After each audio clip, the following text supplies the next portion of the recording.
This recording was produced by Oregon Trail Baptist Church.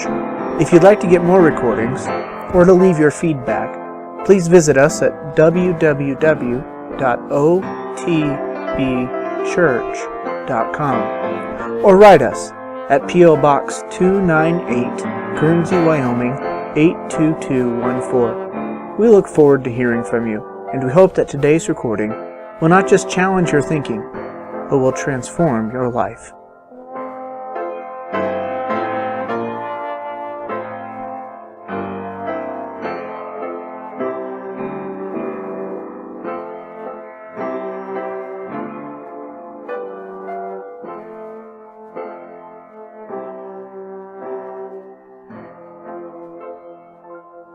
Starting with verse 1.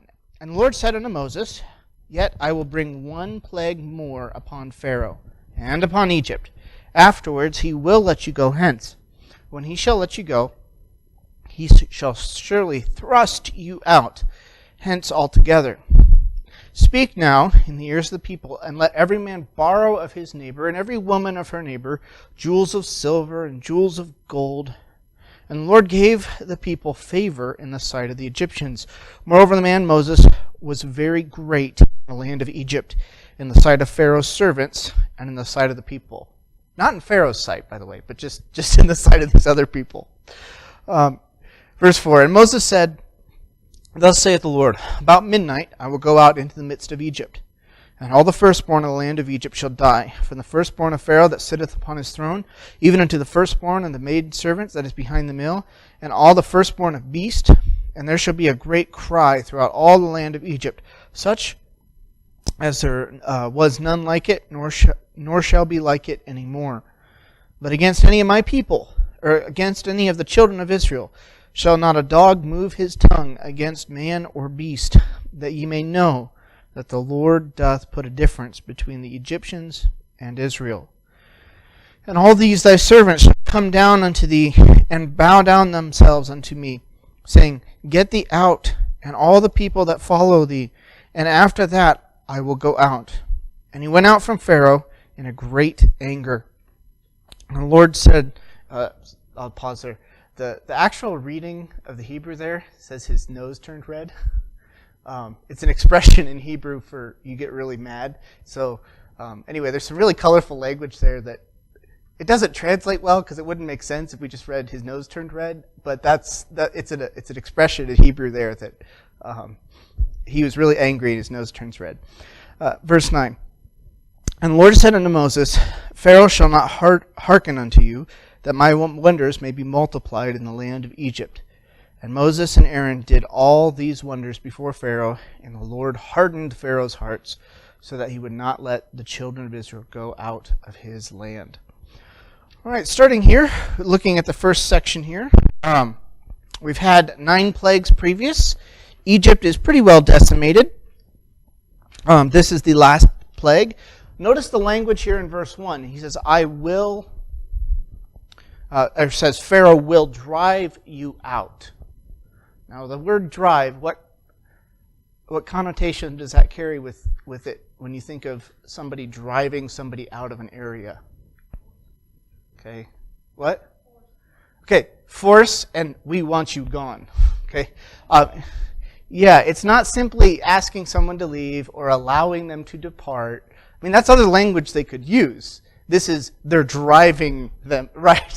Where up until this point, what have they been doing to Israel? They've been grasping onto them. They want to keep them. They want the slave labor and that to retain. So this actually harkens back to some language earlier in Exodus 3 and chapter 7, where God described some of that previously. One commentator notes, he says, Pharaoh and the Egyptians had indeed been humiliated many times over. God had shown them repeatedly that it was He who had true power, and that their own gods were ineffective nothings. And they've been decimated on every form. Another commentator notes, he says, anyone with an ounce of sense among the Egyptians had long since realized that resistance to the Israelites' God Yahweh was useless. Indeed, the Egyptians in general had come to respect the Hebrews, presumably part out of fear and partly out of pragmatism. They saw their own Pharaoh's policy of continued resistance to the Exodus for what it was, a fantastical, destructive, hopeless stance that was doing nothing but harm. The virtual consensus among the Egyptians was that the Israelites were entitled to leave Egypt and that their God had shown himself fully capable of ruining the country if they were not allowed to do so. I thought that summed it up pretty well. The people are and notice here in these first few verses, the Israelites have favor in the eyes of the Egyptians. Isn't that kind of an odd thing? Like here, it's because of these people your country is wasted. But they're given favor in the eyes of the Egyptian people. Yeah.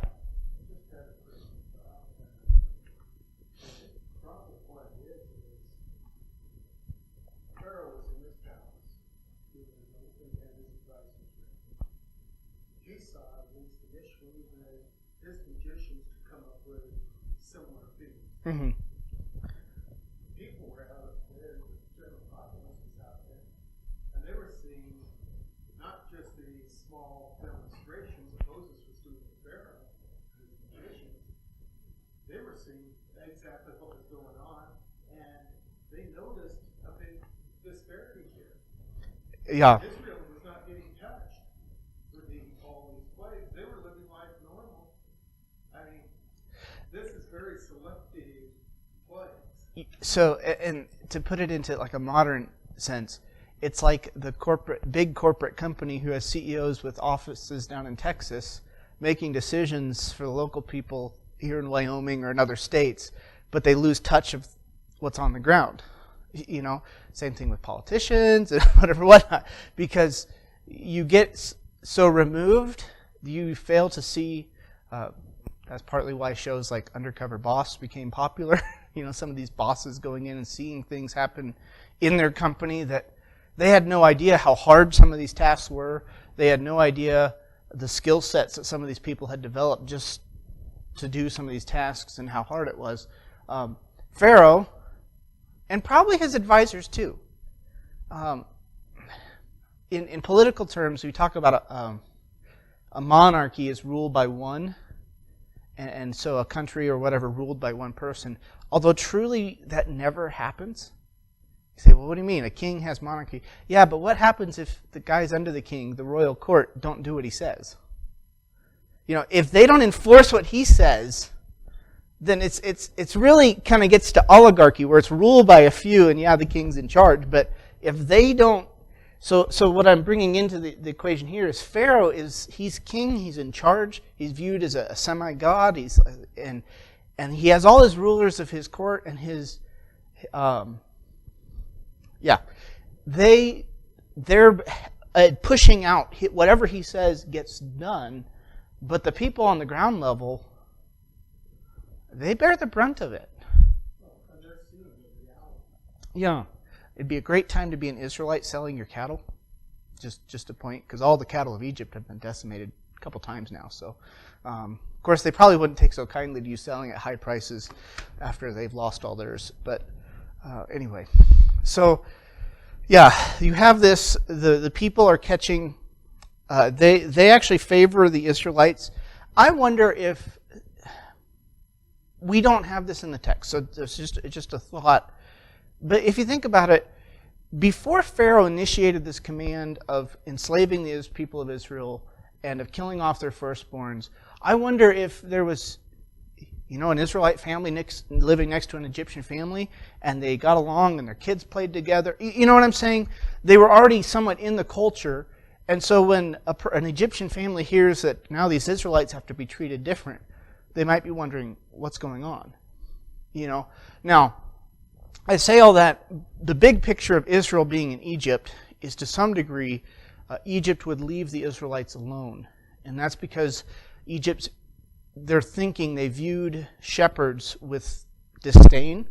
So Israelites living and being herders and mostly dealing with flocks and herds and being shepherds, that may not have come across so well to the Egyptians, which would isolate them to some degree. But there's the people on the ground who see the reality of what's happening. They see the division between Israel and Egypt. They know that their country's been decimated. You could almost say that they recognize that Israel's God is more powerful. Some of them follow. We know that when they leave. Some of the Egyptians go with. But those who don't are just wanting to get them out. So hence the phrase pragmatism. You want to get rid of them just because you know this is not going well as long as they stay here. Yeah. Verse 2 here. Moses gives some warning. Warning may not be the best word, but to the Israelites to get ready for this massive exodus they're going to undertake. In verse 2 it says, "Speak now in the ears of the people, and let every man borrow of his neighbor and every woman of her neighbors jewels of silver and jewels of gold." Okay, so this is an interesting one. They're supposed to borrow valuables from the Egyptians. This is not just jewelry, but any objects of value, prized possession of silver and gold, according to chapter 3, verse 22, and even clothing would do. So there's an equipping of the Israelites financially as they leave. They're about to go out and go into the wilderness. Some commentators have noted that this is possibly the way that God is giving them the means and the wealth to build the tabernacle and some of that stuff to kind of get off the ground. But it's brought in a question that even from early commentators, like hundreds or 200s AD, they've discussed, did the Israelites deceive the Egyptians to get these goods? And we hear the word borrow, and we know they're not coming back. You don't borrow something from somebody when you're leaving the country never to return. Okay, that's not borrowing.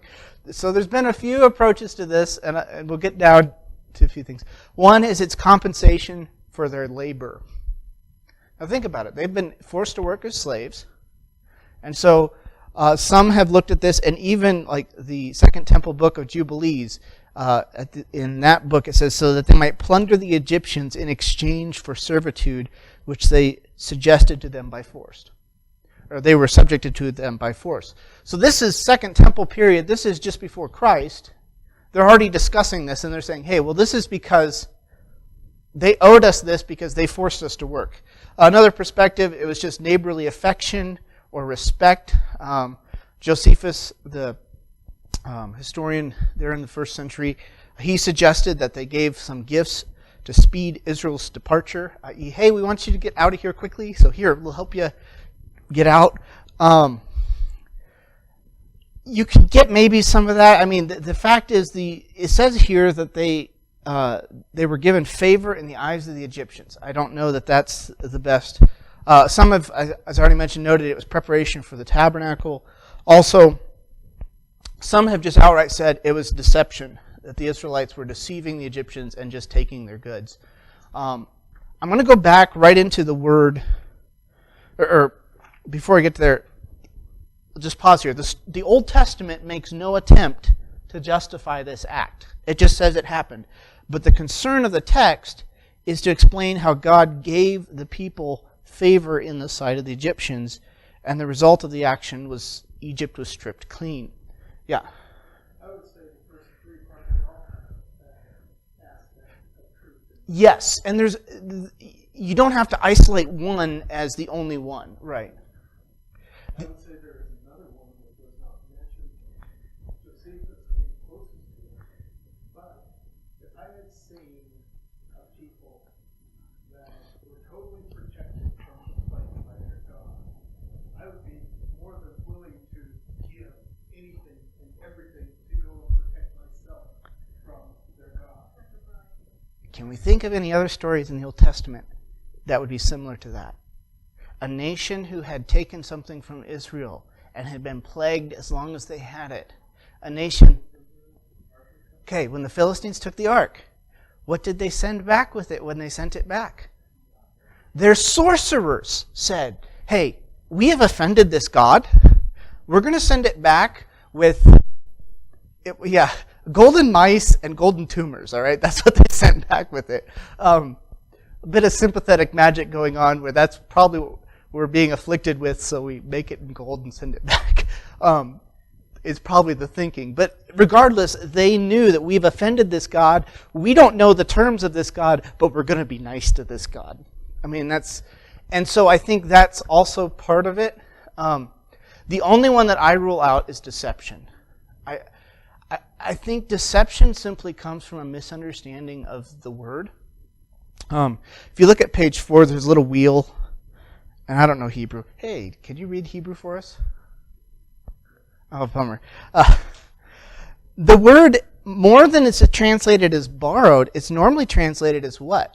If you look at that word wheel of how it gets translated in the King James. So in the center is the Hebrew word. What's the most common way it's translated? Ask. Yeah. Shal, is that it? Okay. So it can mean ask like borrow, but it doesn't have to mean the idea of borrow. You know, when you ask for a cup of sugar, you're not really borrowing it because you're not going to give it back, right? You might give another cup of sugar back later, I suppose. But when you ask for, something that's consumable, you're not going to give it back necessarily. So I think that's to be brought into equation. Maybe the misunderstanding come from like the idea of borrow. Well, it's not necessarily borrow. They're asking of their neighbors, and from what their neighbors are happily giving to them. They're giving them gold and silver and clothes and all of this stuff. So Egypt has been wasted economically by force. And now Egypt is being wasted voluntarily by its people. They're giving up valuables because they want them to leave. Maybe they want God to not continue the devastation that has happened. So anyway, that's going on here. Psalm 105 brings in some more language here that tells us that what they were thinking. And it says, He smote also the firstborn in their land, the chief of all their strength. He brought them forth also with silver and gold, and there was not one feeble person among their tribes. Egypt was glad when they departed, for the fear of them fell upon them. They're glad to get them gone. They're glad to get rid of them. And if we're taking a financial hit now to get rid of them so we can survive later, we'll do that. Yes. Another point to consider here before moving on is who gave Egypt its wealth in the first place? Okay, that is an important thing to remember too. Who was it that prevented Egypt from being decimated from a famine a few hundred years before this?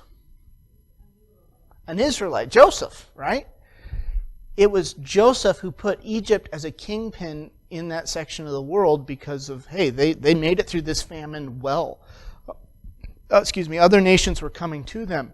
In fact, during that famine, what was Pharaoh able to acquire during the whole famine? Yeah. So it's an interesting one for political theory, but Joseph and positions for Pharaoh to where Pharaoh literally owns everybody. He owns the land, he owns the people, he owns everything except the priests. They kind of are their own entity. So their wealth was gotten through God's blessing. Any wealth that anybody has is simply because God has allowed them to have it. So, does God retain the right to redistribute that wealth?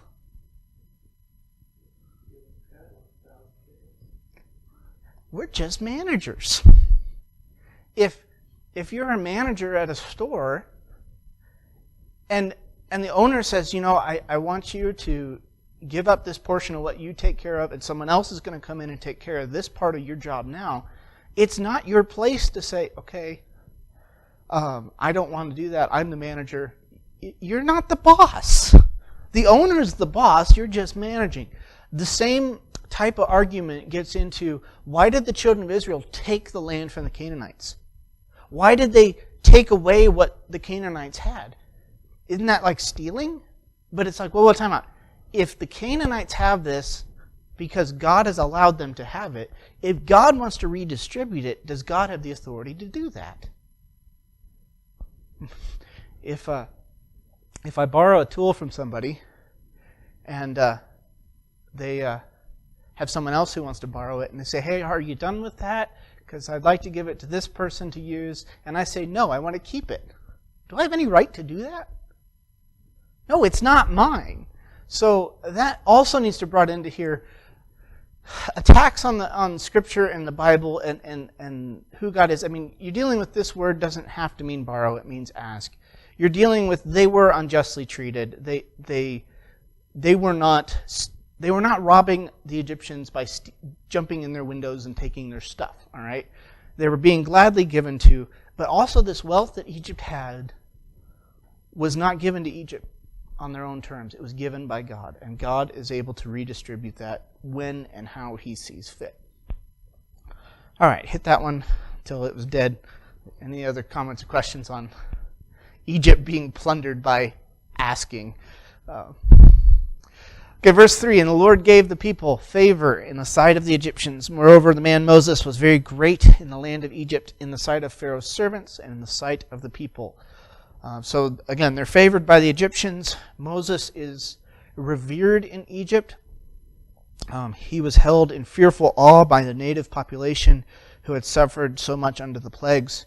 I think there's a point here at the word of Moses, things happened, but the magicians had to conjure their gods, but Moses spoke to his. The Egyptians have to do trickery and sorcery to conjure and to get things to happen. Moses doesn't need, he's not walking into Pharaoh's palace as a trained magician. He's not walking in there as someone who's able to work sleight of hand or able to commune with, evil spirits. That's not who he is. That's not what he can do. He's been a shepherd. But he walks into Pharaoh's palace with, God said this is going to happen, and this is when it's going to happen, and boom, it happens.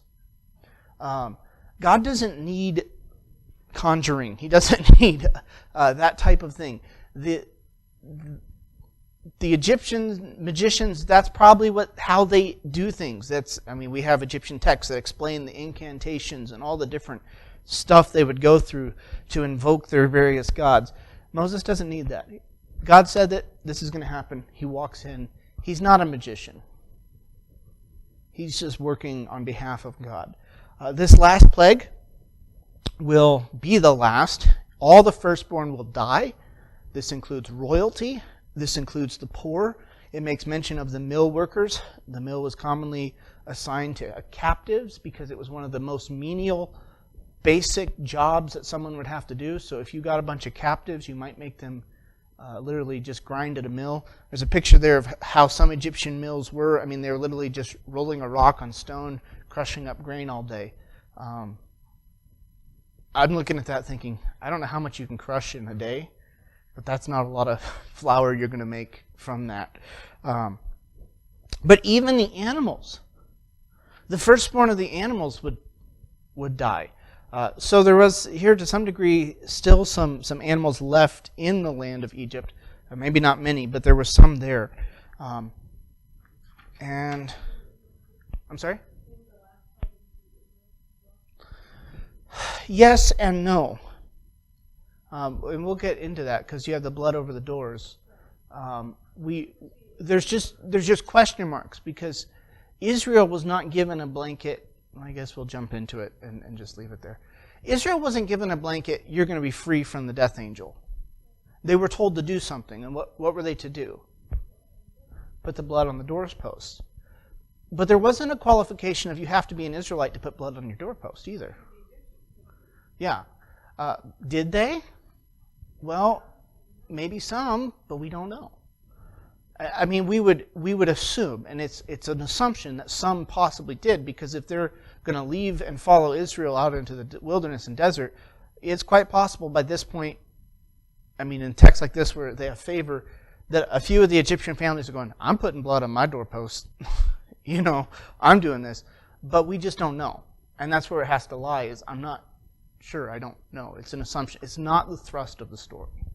So, yeah, your wheels are turning. And that's possible. If they are respecting a very God of Moses because of what he's already done, I bet they're going to be, if they see the Israelites doing something, they're going to say, hey, we're going to do it. Yeah. If they're shelling out their gold and silver. Not because they trusted God, but because Right. Right. We know when the story ends and they leave, we know there's a great cry in Egypt. So many people didn't, but that doesn't mean many people did. We just don't know. We're not given those statistics and numbers. But wasn't part of the whole point of these plagues to show God's power and his strength? Didn't the testimony of these plagues reach into the ears of the Canaanites of what God did? I mean, the Philistines generations later are saying, hey, with this ark, we better be careful what we do because we don't want to be like Egypt. So this story has not just been told in Israel's history, but it's also been told in the ancient Near East in their history as hey, don't be like Egypt. Don't resist the God of Israel. So God's testimony, his power was put on display, and in a great and mighty way. I'm going to close out there. Any other comments or questions, concerns? Anything else going on in the text you see? Yeah. Uh-oh.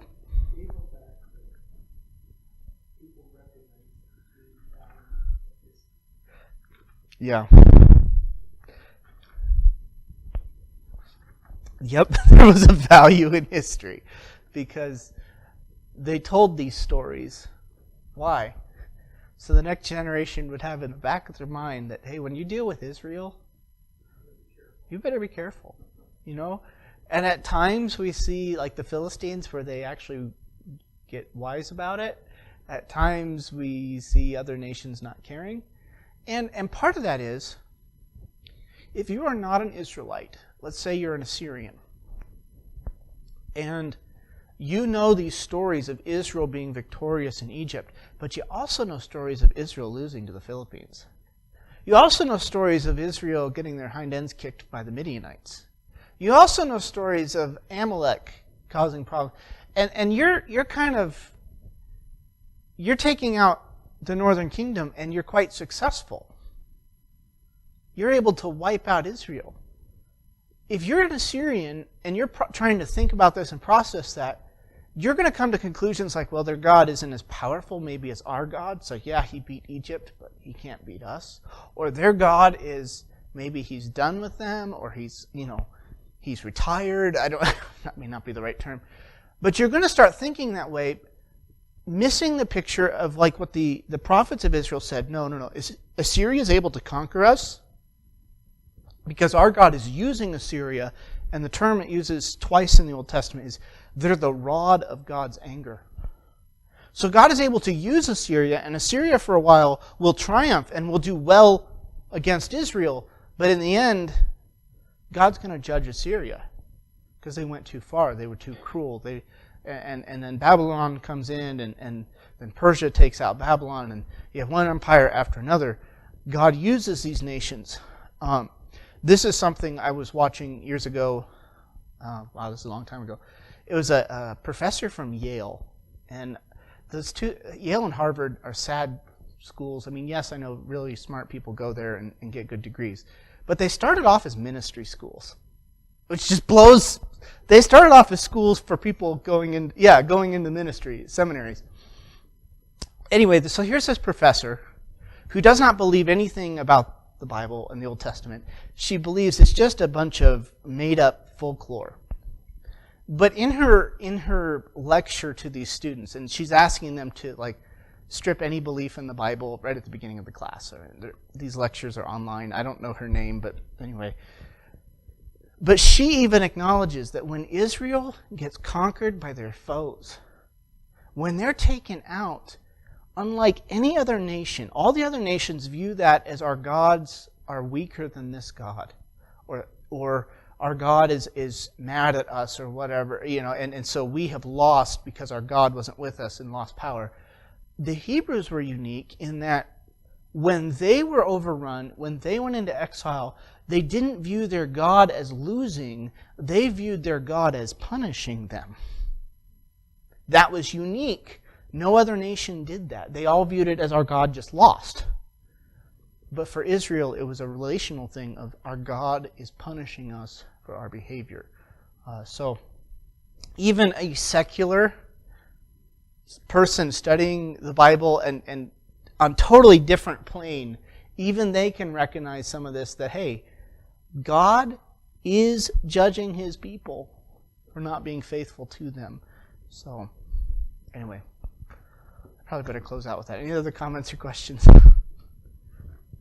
The story of the Bible should be fun. I'll just put it that way. There's a lot of really good stuff in it if we just take a look and dig. And even this week, I was listening to a podcast dealing with other stuff, and they got into this story with the snake, Moses and the snakes, or Aaron's rod being thrown down and taking up his snakes, and different connections that has in other parts of the Bible. And I'm like, the Bible's a juicy book. Keep reading it, keep discovering it, keep talking about it, and you'll find there's a lot to discover. So we'll pick up here next week and go from there. Lord, we thank you for your word. And Lord, I can only imagine that the Israelites have great anticipation at this point in the story. And Lord, as we've talked this morning about the native Egyptians, those on the ground level who are giving of their gold and their silver and their clothes, the valuables they possess to Israel. Lord, in one sense, we are all those Egyptians natives. We're not Jewish, and yet you have grafted us in as Gentiles. You've allowed us to partake in the covenant community, and that because of Christ's work on the cross and because of our identification with Him, our sins have been paid for, we've been forgiven, and truly the promise to Abraham, where through him the whole world would be blessed, is made true in our identification with Christ. Lord, as we think of Pharaoh in this story and how he had hardened his heart and resisted, Lord, I ask you would make our hearts sensitive to your leading and guiding in our own lives and as we live day to day. Lord, I ask that you bless our service to follow, and would you just do a work in our hearts here this morning in your Son's name. Amen.